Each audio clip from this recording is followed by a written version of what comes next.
Olá, amigos. Sejam muito bem-vindos a mais essa apresentação da Escola Espiritual da Rosa Cruz Áurea. E o tema que abordaremos hoje é as escolas iniciáticas de todos os tempos. Não pretendemos fazer aqui uma abordagem histórica e cronológica das manifestações das escolas iniciáticas em todos os tempos. Até porque, dessa forma, esta apresentação ficaria cansativa e improdutiva. O que pretendemos fazer hoje é trazer os aspectos comuns dessas manifestações para o presente vivente, trazendo uma contribuição mais útil e prática para o amigo buscador da verdade e que trilha um caminho espiritual. Em todos os tempos, sempre existiram seres humanos amadurecidos pelas experiências da vida, que, tateando os limites de sua consciência eu, buscavam um sentido maior e mais elevado para a sua própria existência. Buscavam respostas para as perguntas fundamentais da vida e que não as encontravam na religião natural. Esses seres humanos, possuidores de uma inquietude interior, inquietude esta proveniente de seu ser real, da essência mais profunda e verdadeira de seu ser, encontravam nas escolas iniciáticas o conhecimento e o auxílio necessários para o início de seu caminhar e de sua realização espiritual, ou seja, para a manifestação de um novo estado de consciência. Assim, ao longo dos tempos, sempre houve a manifestação de escolas iniciáticas, ou escolas de mistérios, como também eram conhecidas. Essas manifestações sempre estiveram relacionadas a determinados ciclos cósmicos e também com as mudanças na consciência da humanidade. Em outras palavras, essas escolas sempre estiveram adaptadas ao estado de consciência da humanidade na época em que se manifestaram, trazendo sua mensagem numa linguagem compreensível para aquela época. Assim, desde os tempos mais remotos da história, encontramos o testemunho de uma mesma sabedoria em todas as partes, mas com roupagens adaptadas às características de cada povo e trazidas por grandes iniciados. Sem ter a pretensão de citar todas essas manifestações, podemos aqui mencionar algumas das mais conhecidas. Por exemplo, na Índia, através de Krishna e posteriormente de Buda. Na antiga Pérsia, através de Zaratustra e depois Mani. Na China, através de Lao Tse. No Egito, através dos textos atribuídos a Hermes Trismegisto. Na Grécia, através de Pitágoras, Sócrates e Platão. E na Palestina, através de Jesus Cristo. Esses homens especiais representaram e ainda representam para nós protótipos de uma realização espiritual, de uma consciência diferente da consciência habitual, pois neles o princípio universal, o ser real, o núcleo do absoluto em si mesmo estava plenamente aberto e manifesto. Deus se manifestava no homem, a eternidade no tempo. E ainda, mais importante que a sua presença entre nós, foi o fato de terem nos deixado seu ensinamento libertador, que fez com que muitos fossem tocados por suas palavras e passassem a orientar suas vidas de tal modo que pudessem se aproximar desse outro estado de ser. Esses ensinamentos não se constituíam apenas de palavras e textos muito bem elaborados e testemunhos de uma realidade realmente vivenciada por eles. Mas, amigos, também se constituíam de força e luz, pois esses iniciados, quando encarnavam em nosso plano físico, traziam uma poderosa força para despertar os seres humanos de sua vida ilusória e também uma poderosa luz para que os seres humanos pudessem compreender o real propósito de sua existência. Mas, talvez, o aspecto ainda mais importante do trabalho desses grandes iniciados foi justamente a formação de escolas iniciáticas, de verdadeiras fraternidades, tais como as fraternidades egípcia, a fraternidade hindu, a chinesa, a persa e a grega, e ainda, posteriormente, as fraternidades gnóstico-cristãs, em suas diferentes manifestações ao longo dos séculos, como, por exemplo, as fraternidades dos valentinianos, dos bogomilos, dos cátaros, dos Rosa-Cruzes e de muitos outros. Dessa forma, o verdadeiro propósito dessas escolas iniciáticas, dessas fraternidades, foi e continua sendo o de manter aceso o archote trazido por esses grandes iniciados. É o de manter vivo o ensinamento trazido por eles, não deixando que suas palavras se tornem textos teóricos, mortos e sem vida. E isso só é possível, amigos, quando os membros de cada uma dessas escolas iniciáticas de fato colocam em prática, em si mesmos, esses ensinamentos, e não que os tenham simplesmente como uma posse teórica.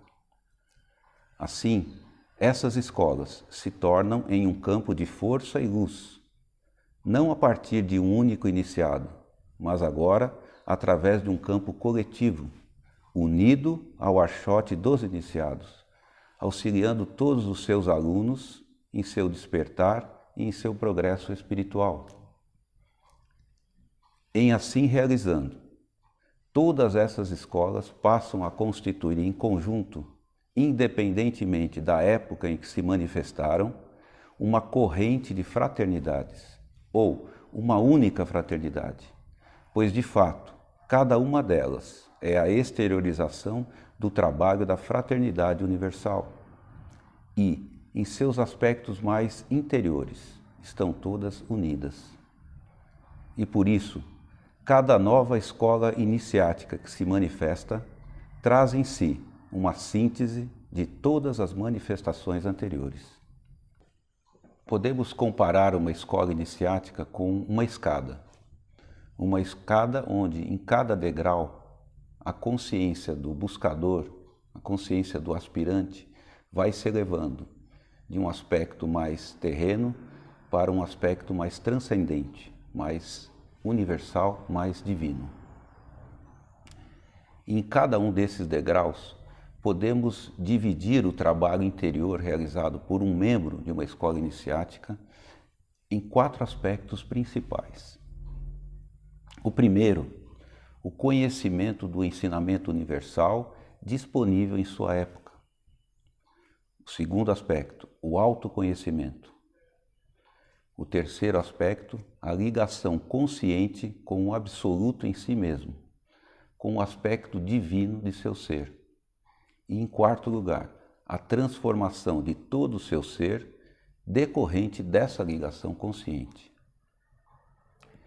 Em relação ao primeiro aspecto, e como vimos anteriormente, o ensinamento universal não deve constituir-se para o buscador da verdade apenas como uma teoria, como nos alerta um provérbio chinês que nos diz: saber e não agir é não saber. Mas conhecer esse ensinamento torna-se um fator inspirador e de reflexão sobre nossa realidade de vida. É um ensinamento que, embora ainda não sendo uma posse nossa, toca-nos no mais profundo de nosso ser, fazendo-nos questionar aspectos relevantes de nossa existência. E hoje em dia, temos a incrível facilidade de, a um simples clique, termos acesso a grande parte desse ensinamento.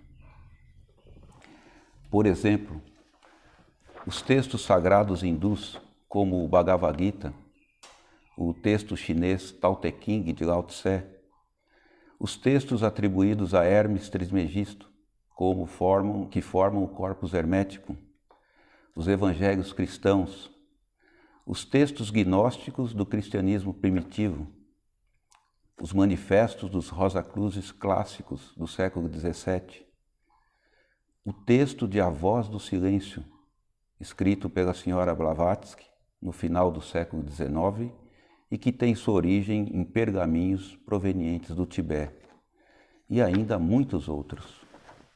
O segundo aspecto no processo de uma escola iniciática diz respeito ao autoconhecimento, ao verdadeiro conhecimento de si mesmo.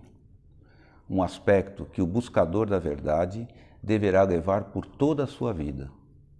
Ou seja, o saber-se possuidor de uma centelha divina, do absoluto em si mesmo, de um princípio latente de uma nova consciência, que habita o imo do seu ser, no âmago de seu coração, de onde provém uma nova energia de compreensão e de transformação, uma energia não egocêntrica, que é a própria energia do Espírito universal. Através desse saber, e somente através dessa posse interior, o ser humano poderá perceber-se pela primeira vez como um ser totalmente identificado com sua estrutura egóica, com seu egocentrismo, o qual ele reforça e alimenta diariamente, e que, em realidade, é a causa de toda a sua ilusão e sofrimento. Ainda que no início desse processo, essa percepção ocorra apenas de forma esporádica e rápida, para em seguida ele mergulhar novamente em sua consciência identificada, como pequenos lampejos de consciência. Daí podemos citar um aforismo grego inscrito na entrada do templo de Apolo em Delfos: Homem, conhece-te a ti mesmo. Ou ainda, a frase atribuída a Sócrates: Conhece-te a ti mesmo e conhecerás o universo de Deus. É esse autoconhecimento, amigos, que permitirá ao ser humano o despertar para uma nova dimensão de sua vida. E somente a partir desse despertar é que ele poderá iniciar a batalha interior para vencer seu próprio egocentrismo. No Tao Te Ching, podemos ler: Quem conhece os homens é perspicaz, mas quem conhece a si mesmo é iluminado. Quem vence outros homens é forte, mas quem vence a si mesmo é onipotente. Essa batalha interior caracteriza o terceiro aspecto dentro do processo da escola iniciática. É o aspecto caracterizado por nossas escolhas, pois agora duas dimensões da existência se apresentam de forma cada vez mais clara para o buscador: a existência voltada para os seus aspectos de seu eu ilusório, identificada com seu egocentrismo, ou a existência que percebe seu eu real, o núcleo do absoluto em seu coração, sua dimensão divina, de onde provém o poder de despertar para uma nova consciência. E nesse ponto, amigos, entramos num aspecto crucial do processo iniciático das escolas de mistérios de todos os tempos, pois não existe um processo automático e também não existem mestres, exercícios, práticas, métodos, mantras ou orações que nos poderão levar ao desenvolvimento dessa nova consciência. Nesse ponto, reconhecemos que o verdadeiro mestre está dentro de nós mesmos e não fora. A consciência humana precisará agora escolher que voz interior seguirá: a voz de seu eu ou a voz da centelha do Espírito. No ensinamento universal, a presença dessas duas dimensões, desses dois aspectos da consciência, são muitas vezes representadas através de dois personagens, como, por exemplo, João e Jesus, no Evangelho cristão, Arjuna e Krishna, no Bhagavad Gita, Hermes e Pimandro, no Corpus Hermeticum. O primeiro personagem representando a consciência humana que despertou, ou seja, que se percebeu como um ser identificado com seu egocentrismo, mas que possui uma origem transcendente, divina. E o outro personagem, que representa exatamente essa dimensão divina, que é o próprio Espírito universal nele. No Evangelho de João, por exemplo, vemos a célebre frase de João Batista: Ele, o outro, deve crescer, eu devo diminuir. O Bhagavad Gita inicia sua narrativa simbólica com o guerreiro Arjuna em um campo de batalhas, tendo que lutar contra seus próprios parentes e companheiros, que representam seus apegos egocêntricos, tendo em seu próprio carro de guerra Krishna ao seu lado para orientá-lo. Na iniciação Kátara, essa batalha interior é caracterizada pela Indura, e na Rosa Cruz clássica, pelo morrer em Jesus, morrer numa nova consciência. Portanto, amigos, essas representações mostram um processo no qual a consciência egocêntrica vai paulatinamente desaparecendo para o surgimento de uma nova consciência no ser humano, transcendente e universal. É o silenciar interior. O barulho interno, que é o resultado do fluxo constante de pensamentos, sentimentos e desejos, dirigidos à autoafirmação da identidade egocêntrica, vai abrindo espaço para ouvir a voz do silêncio. É a transformação gradual do ser humano a partir da e na força do Espírito. Assim, a mensagem que as escolas iniciáticas de todos os tempos nos trouxeram e continuam nos trazendo na atualidade é de que cada ser humano, em sua essência mais profunda, existe um princípio de uma nova consciência, como um embrião de um novo estado de ser que precisa ser despertado e desenvolvido. E nesse aspecto reside o verdadeiro conhecimento de si mesmo, ou o verdadeiro autoconhecimento, que é saber-se possuidor dessa essência, desse princípio uno, de onde provém uma nova energia de consciência e de transformação. Hoje, em plena era de Aquários, o grande propósito de uma escola de mistérios é fazer crer ao ser humano amadurecido que seu verdadeiro mestre não se encontra fora dele, seja através de uma pessoa ou mesmo de um ensinamento exterior, mas sim dentro de si mesmo, como uma fonte potencial de força e luz, capaz de transformar seu estado de consciência, pois essa fonte, esse núcleo do absoluto em si mesmo, está ligada ao arquétipo universal de toda a criação, contribuindo assim no grande esforço empreendido pela fraternidade universal, a libertação de todos os seres humanos. A nova consciência não pode ser estudada, nem compreendida com leituras e conversas. Ela só pode ser vivenciada. Encontrar uma escola iniciática é somente o começo de um longo caminho. É importante, sem dúvida, mas é só o primeiro passo. Assim, amigos, chegamos agora ao fim de nossa apresentação de hoje e gostaríamos de finalizar com um trecho do Tao Te Ching de Lao Tse.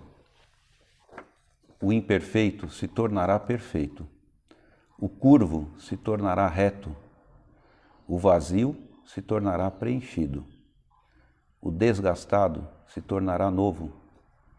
Por essa razão, o sábio abraça o um e, desse modo, transforma-se num exemplo para o mundo. Muito obrigado por sua participação e esperamos ter trazido aos amigos mais alguns elementos para a sua reflexão interior. Um até breve e aguardamos você no nosso próximo encontro na próxima segunda-feira.